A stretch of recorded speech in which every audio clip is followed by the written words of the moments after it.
செம்ம டேஸ்டா இருக்கும். இது வந்து எல்லாத்துக்குமே மேட்சா இருக்கு. நம்ம சேனலை சப்ஸ்கிரைப் பண்ணி வச்சுக்கோங்க. கூடவே இருக்கிற bell icon. Hi friends, welcome to Sheela's 5 stars kitchen. நம்ம சேனலை இன்னும் சப்ஸ்கிரைப் பண்ணாதவங்க சப்ஸ்கிரைப் பண்ணி வச்சுக்கோங்க. நம்ம சேனல்ல 300க்கும் மேல சமையல் வீடியோஸ் சூப்பரா போட்டிருக்கேன். இன்னைக்கு நம்ம கிச்சன்ல பட்டாணி குருமா எப்படி பண்றது அப்படிங்கறத பார்க்க போறோம். இது வந்து ரெஸ்டாரண்ட் ஸ்டைல்ல பண்ண போறோம். ஹோட்டல்ல எல்லாம் செய்வாங்க பாத்தீங்களா, சப்பாத்திக்கு புரோட்டாக்கெல்லாம் கொடுப்பாங்க பட்டாணி குருமா. கூடவே உருளைக்கிழங்கும் போட்டு செஞ்சிருப்பாங்க. ரொம்ப டேஸ்டா இருக்கு. இதை வந்து நம்ம குக்கர்ல ஈஸியா எப்படி செய்யறது அப்படிங்கறத இன்னைக்கு பார்க்க போறோம். இதுக்கு வந்து 1 கப்பு பட்டாணி எடுத்திருக்கேன். இது வந்து காயா வாங்கி உரிச்சது. இப்போ வந்து பட்டாணி சீசன் இல்லைங்களா, இந்த சமயத்துல வந்து நல்லா ஃப்ரெஷ் பட்டாணியா கிடைக்கும். வாங்கிட்டு வந்து உரிச்சு இந்த மாதிரி ரெடி பண்ணி வச்சுக்கோங்க. குருமா வந்து குக்கர்ல தான் செய்ய போறோம். அப்ப குக்கர் எடுத்து வச்சிருக்கேன். அதுல கொஞ்சமா ஃபர்ஸ்ட் எண்ணெய் ஊற்றிக்கணும். எண்ணெய் கூடவே 1 பீஸ் வந்து டால்டா போடுறேன். இது டால்டா, இது வந்து ஃப்ரீசர்ல வச்சதால கெட்டியா இருக்கு. டால்டா வந்து இது 2 ஸ்பூன் அளவுக்கு இருக்கும். இதை போட்டுக்கோங்க. டால்டா விருப்பம் இல்லை அப்படிங்கிறவங்க நெய் கூட போட்டுக்கலாம், நல்லா இருக்கும். குருமா வந்து டால்டா போடும்போது நல்லா கிரீமியா டேஸ்டா இருக்கும், நல்லா வாசமா இருக்கும். டால்டா சாப்பிடக்கூடாதுன்னு சில பேர் சொல்லுவாங்க. சாப்பிடல, அது ஒன்றும் செய்யாது. அது வந்து வெஜிடபிள்ஸ்ல எடுக்கிறது தானே, அதனால ஒன்றும் செய்யாது. கொஞ்சம் சேர்க்கறதாலலாம் ஒன்றும் செய்யாது. தாளிக்கிறதுக்கு 2 பட்டை எடுத்திருக்கேன், 1/4 ஸ்பூன் சோம்பு, 4 ஏலக்காய், 4 கிராம்பு, 2 பிரிஞ்சி இலை எடுத்திருக்கேன். எண்ணெய் சூடானோன்னு இது போட்டு தாளிச்சிடலாம். 2 வெங்காயம் நீள நீளமா கட் பண்ணி வச்சிருக்கேன். ரொம்ப பொடியா கட் பண்ணி வச்சிருக்கேன். இதை சேர்த்துடலாம். அது மாதிரி ஒரு 4 பச்சை மிளகாய் எடுத்திருக்கேன். இது காரத்துக்கு ஏற்ற மாதிரி நீங்க போட்டுக்கோங்க. 2 போட்டா கூட கரெக்டா தான் இருக்கும். ரெண்டையுமே சேர்த்து கொஞ்ச நேரம் வதக்கி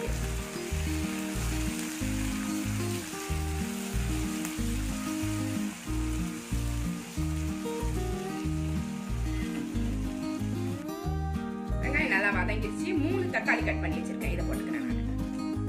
கொஞ்சமா செஞ்சா போதும்னா இது கொஞ்சம் குறைச்சிக்கோங்க. 2 தக்காளி, கொஞ்சமா பட்டாணி, உருளைக்கிழங்கு எல்லாமே கொஞ்சம் கொஞ்சம் போட்டுக்கோங்க. தக்காளியை வதக்கிடலாம். ரொம்ப வதங்கணும்னு இல்லை, பாதி வதங்கினா கூட போதும். ஏன்னா நம்ம குக்கர்ல போட்டு மூடிடுவோம் பாத்தீங்களா, அதுல குழஞ்சு போயிடும்.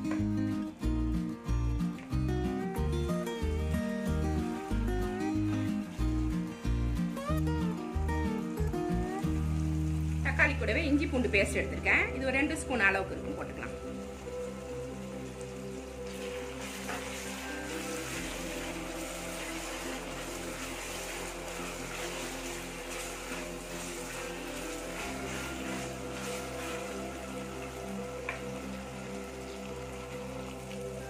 தக்காளி வதங்கினது போதும். இப்ப காரத்துக்கு ஏற்ற மாதிரி தனி மிளகாத்தூள் போடுறேன். நான் 1 ஸ்பூன் போடுறேன்.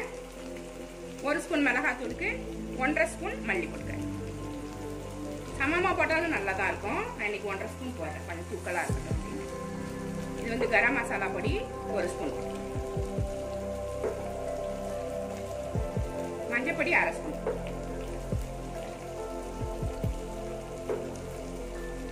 உப்பு தேவையான அளவு போட்டுக்கலாம். ஃபர்ஸ்ட் கொஞ்சம் போட்டுக்கோங்க. நம்ம சமைச்சு முடிச்சதுக்கு அப்புறம் டேஸ்ட் பண்ணி பார்த்துட்டு அப்புறம் போட்டுக்கலாம்.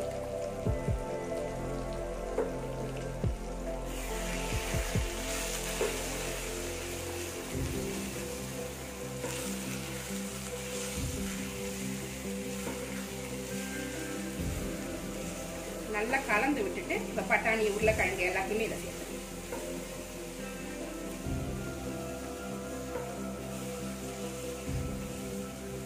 பொடியெல்லாம் போட்டதுக்கு அப்புறம் ஸ்டவ் வந்து மீடியம்ல வச்சுக்கணும். இல்லைன்னா அந்த மாதிரி அடிக்கும்.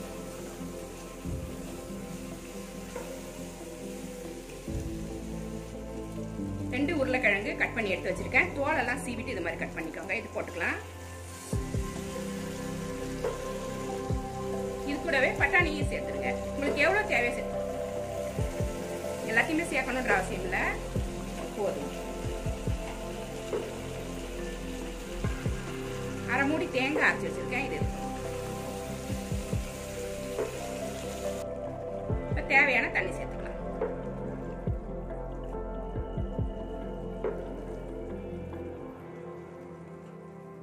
சேர்த்துட்டு நல்லா கலந்து விட்டுட்டு நம்ம குக்கர் மூடியை போட்டு மூடிடுவோம்.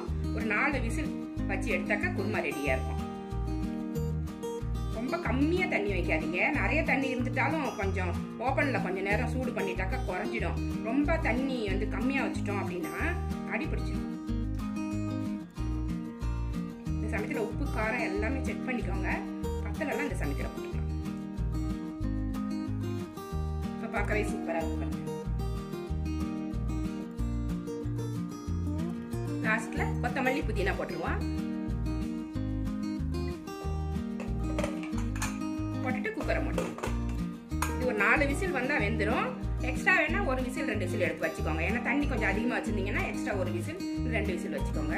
கரெக்டா ரொம்ப நிறைய வச்சிடாதீங்க, அப்புறம் அடி பிடிச்சிடும். இது 5 விசில் வரட்டும், எடுத்துடலாம். 5 விசில் வந்துருச்சு, ஸ்டீம்லாம் போயிடுச்சு. அதுக்கப்புறம் தான் ஓப்பன் பண்ணணும். முன்னாடியே ஓப்பன் பண்ணிட்டீங்கன்னாக்கா வேகாம ஆயிடும். ஸ்டீம்லேயே கொஞ்சம் நேரம் வேகும். சூப்பராக ரெடி ஆயிடுச்சு. பார்த்தீங்களா குருமா? தேங்காய் கொஞ்சமாக போட்டுக்கோங்க. போட்டால் தான் திக்னஸ் வரும், டேஸ்ட் நல்லா இருக்கும். ஒரு ஸ்வீட் டேஸ்ட் மாதிரி வரும். சூப்பராக இருக்கும் சாப்பிட்றதுக்கு. இது வந்து ஒரு கப்பில் எடுத்து வச்சு காமிக்கிறேன். இது சாதத்துக்கு ரொம்ப நல்லா இருக்கும், சப்பாத்திக்கு நல்லா இருக்கும், பட்டூராவுக்கு நல்லா இருக்கும், பூரி புரோட்டா எல்லாத்துக்குமே நல்லா இருக்கும். சூப்பராக இருக்கு இது.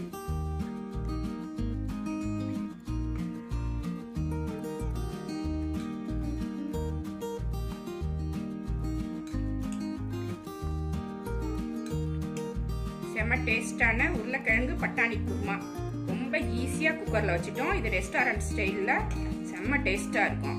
இது வந்து எல்லாத்துக்குமே மேட்சாக இருக்கும்னு சொல்லியிருக்கேன். இந்த ரெசிபி நீங்களும் உங்கள் வீட்டில் ட்ரை பண்ணி பாருங்கள். ரெசிபி பிடிச்சிருந்தா நம்ம சேனலை சப்ஸ்கிரைப் பண்ணி வச்சுக்கோங்க. கூடவே இருக்கிற பெல் ஐக்கானே ப்ரெஸ் பண்ணி வச்சுக்கோங்க. லைக் பண்ணுங்கள், ஷேர் பண்ணுங்கள், கமெண்ட் பண்ணுங்கள். இவ்வளோ நேரம் என்னோட வீடியோவை பார்த்தா எல்லாருக்குமே நன்றி. Thank you friends.